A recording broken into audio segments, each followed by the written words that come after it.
आता पेट्रोलचा खर्च विसरा, घरी आणा इलेक्ट्रिक स्टायलिस्ट इलेक्ट्रिक गाडी। 100% भारतीय बनावटीची इलेक्ट्रिक्स ईव्ही इलेक्ट्रिक गाडी आता उपलब्ध। 5 वर्षांची वॉरंटी, आकर्षक कलर्स आणि स्पोर्ट्स डिझाइन। एकदा चार्ज करा आणि 100 ते 140 किलोमीटर पर्यंत रेंज। अत्याधुनिक सर्व्हिस सुविधा, लोन सुविधा सुद्धा उपलब्ध।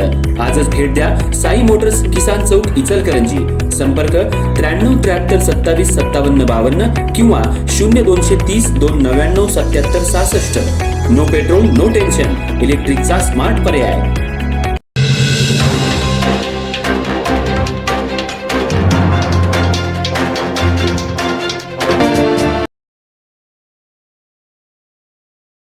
गाडी बाजूला घेण्याच्या क्षुल्लक कारणावरून 2 गट आमने-सामने। चंदूर रोडवर तुंबळ हाणामारी, 8 जण जखमी।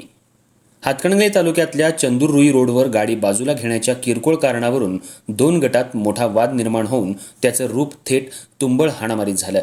या घटनेत दोन्ही गटातील मिळून 8 जण जखमी झाले असून त्यांच्यावर सध्या इंदिरा गांधी रुग्णालयात उपचार सुरू आहेत। या घटनेमुळे परिसरात काही काळ तणावाचं वातावरण निर्माण झालं होतं। प्रकरणाचा अधिक तपास हातकणंगले पोलिसांकडून सुरू आहे। मिळालेल्या माहितीनुसार ओमकार सनदी हा आपल्या मित्रांसोबत चंदूरहून रुईच्या दिशेनं जात होता। त्यावेळी रस्त्याच्या कडेला प्रताप चव्हाण यांची 4 चाकी उभी होती। गाडी बाजूला घेण्यावरून दोन्ही बाजूंमध्ये प्रथम शाब्दिक वाद सुरू झाला।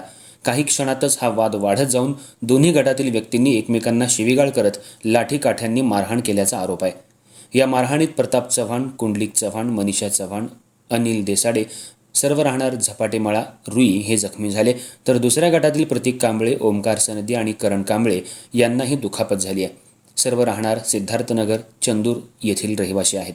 तर यातील काही जखमींना गंभीर मार लागल्यानं त्यांना उपचारासाठी तातडीनं इंदिरा गांधी रुग्णालयात दाखल करण्यात आले। सकाळी 9च्या सुमाराला या घडलेल्या घटनेनंतर परिसरात नागरिकांची मोठी गर्दी झाली होती। किरकोळ कारणावरून एवढा मोठा संघर्ष झाल्यानं स्थानिकांमध्येही आश्चर्य व्यक्त केलं जात आहे। पोलिसांनी घटनास्थळी धाव घेत परिस्थिती नियंत्रणात आणली असून पुढील तपास पोलीस करत आहेत।